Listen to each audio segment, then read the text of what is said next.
La suite logique du libéralisme, c'est le capitalisme. Attends, ça fait 2 jours que je le dis.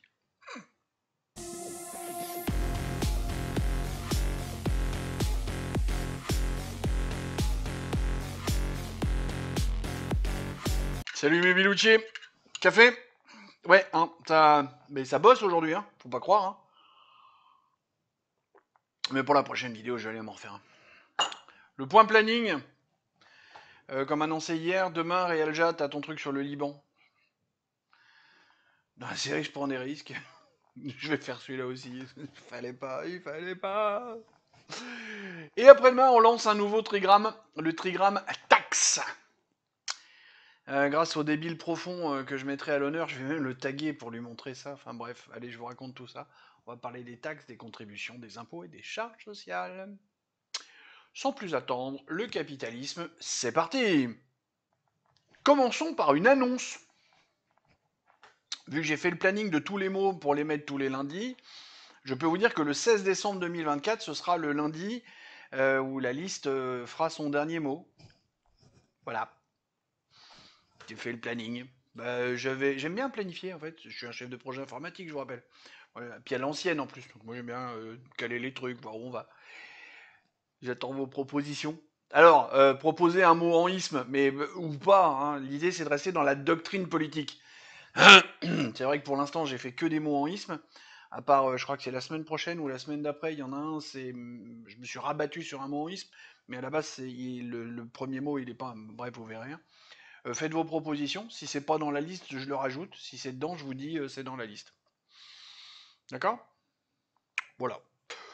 Maintenant que ceci est dit, passons tout de suite aux bonnes vraies réjouissances avec notre ami non binaire, le félin GPT. Vas-y ma grande, raconte-nous le capitalisme. Le capitalisme est une doctrine économique et politique fondée sur la propriété privée, les moyens de production et de la libre entreprise. Elle repose sur un système de marché où les échanges de biens et services sont régis par l'offre et la demande, avec pour objectif principal la recherche du profit.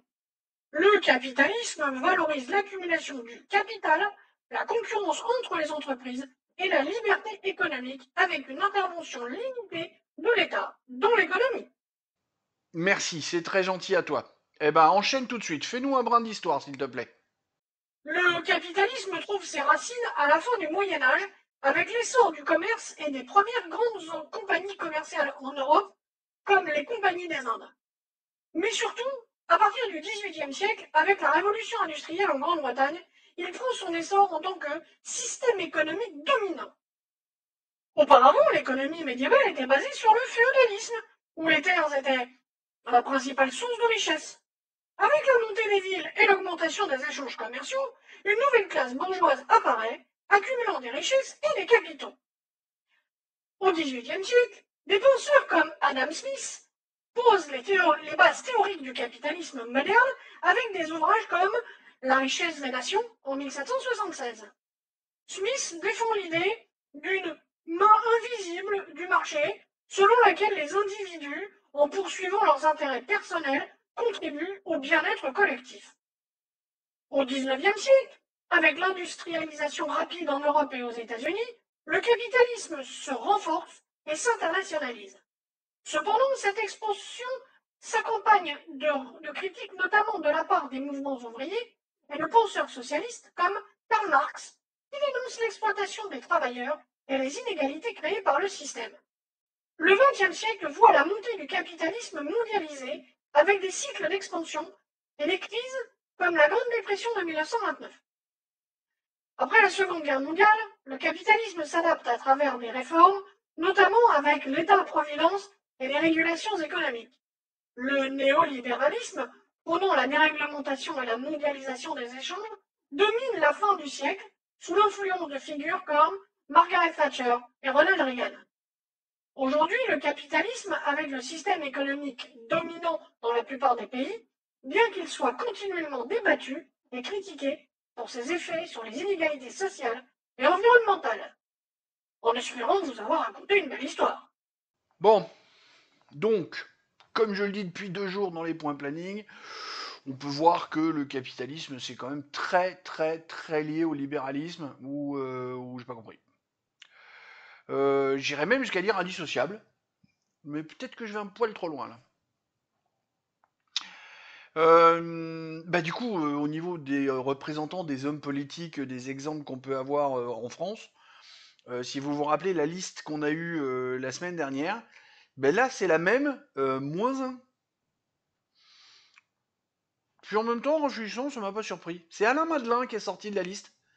Je vous refais pas la liste hein, des Sarkozy, des Giscard, de Strauss-Kahn. Non, alors l'ordre de la liste a changé par rapport à ce qu'elle m'a dit la semaine dernière. Et sinon, on retrouve les mêmes. Et je vous dis, sauf Madelin, de son point de vue, elle pense qu'il est vraiment libéral et pas forcément un représentant du capitalisme.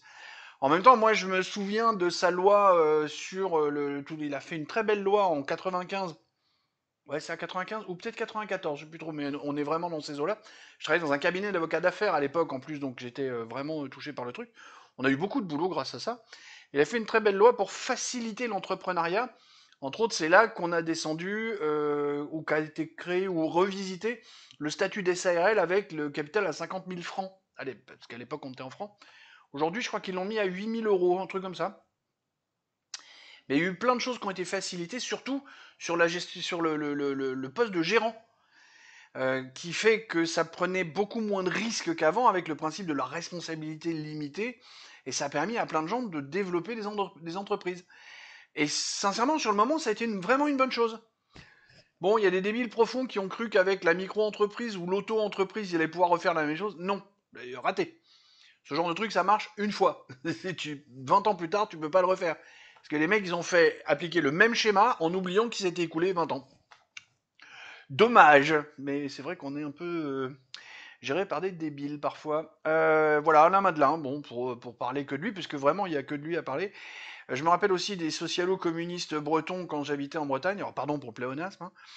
Je me rappelle d'un couple, entre autres, qui me pétait bien les couilles parce qu'ils avaient une maison à Redon. Tu sais, des socialo-communistes qui travaillent pas à plein temps, mais qui ont quand même une SARL pour faire des trucs, qui sont profs de musique, tu vois. Enfin, l'archétype même, tu vois. Eux, ils sont à l'étage 6 de la pyramide de Maslow.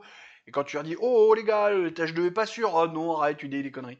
Et donc Alain Madelin, il l'aimait pas, forcément, parce qu'en tant que maire de Redon, il était nul. Oh, des déficits abyssaux. Oui, je me rappelle, il faisait comme ça. Ah, des déficits abyssaux. Ouais, bah si tu veux. Bon, d'accord, on va dire que c'est un mauvais maire, mais c'était un bon ministre. Parce que moi, j'arrêtais pas de lui expliquer Madelin en tant que ministre, et lui, il arrêtait pas de me parler de Madelin en tant que maire. Finalement, on parlait pas de la même personne, comme d'habitude. On pourrait prendre Rocard hein, comme exemple de ministre et de maire. Ou... Bref, passons, c'est pas l'objet. Qu'est-ce qui s'oppose de manière quasi naturelle au capitalisme? Allez, dites. Ah bah non, merde, c'est vrai. On est dans une vidéo, vous pouvez pas me répondre tout de suite. Le capitalisme, on a vu que c'est la propriété privée des moyens de production. La propriété privée des moyens de production est essentielle. Dans le communisme, bien sûr, vous l'avez tous trouvé. La propriété collective et étatique, blabla. Donc on a ça. Dans le capitalisme, l'économie est basée sur le marché libre. Dans le communisme, l'économie est planifiée et contrôlée par l'État. Et enfin, en troisième point d'achoppement ou de machin, dans le capitalisme, l'accumulation du capital et la recherche du profit individuel, alors que dans le communisme, l'égalité totale entre les individus et la suppression des classes sociales. Voilà.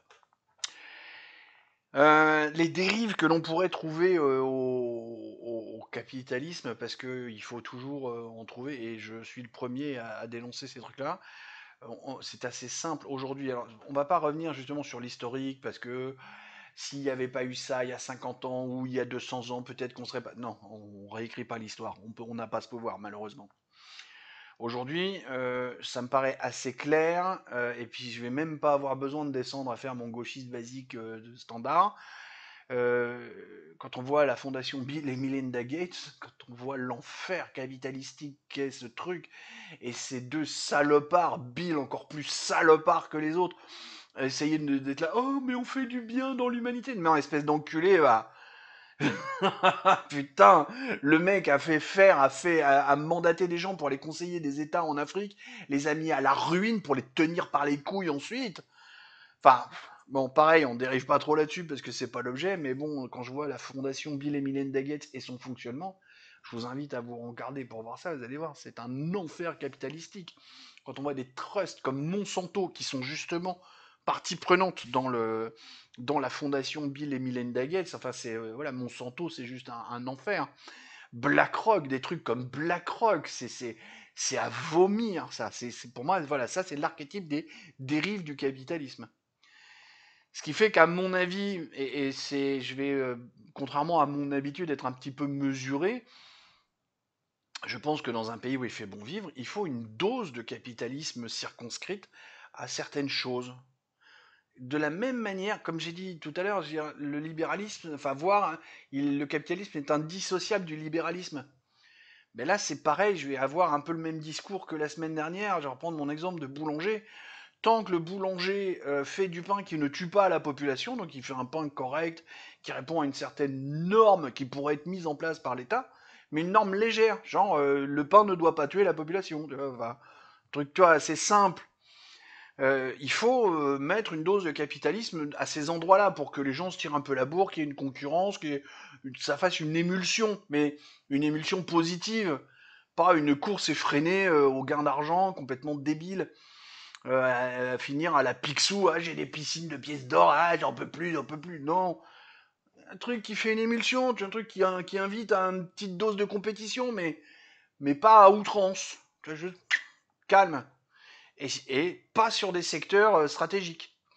Et puis avec des espèces de lois antitrust comme ils ont pris pendant un temps et même encore maintenant aux États-Unis, parce que un secteur complet d'une industrie ne peut pas appartenir à une seule personne ou à une seule famille. Ça deviendrait complètement débile. T'imagines, toi bon, on oublie la situation dans laquelle on est, mais on fabrique encore des bagnoles en France.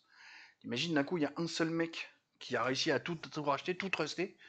Il y a un seul mec qui produit des bagnoles en France. Bon, déjà, la dérive sur le prix. Puis surtout, après, il va dire, bah, tout le monde va avoir le même modèle, et puis allez vous faire foutre. Moi, j'aurai les bagnoles qui me plaisent, mais vous aurez tous la même.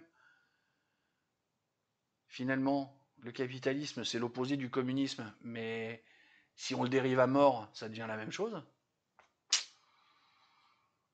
Sur ces bonnes paroles, des poutous, mais pas Philippe.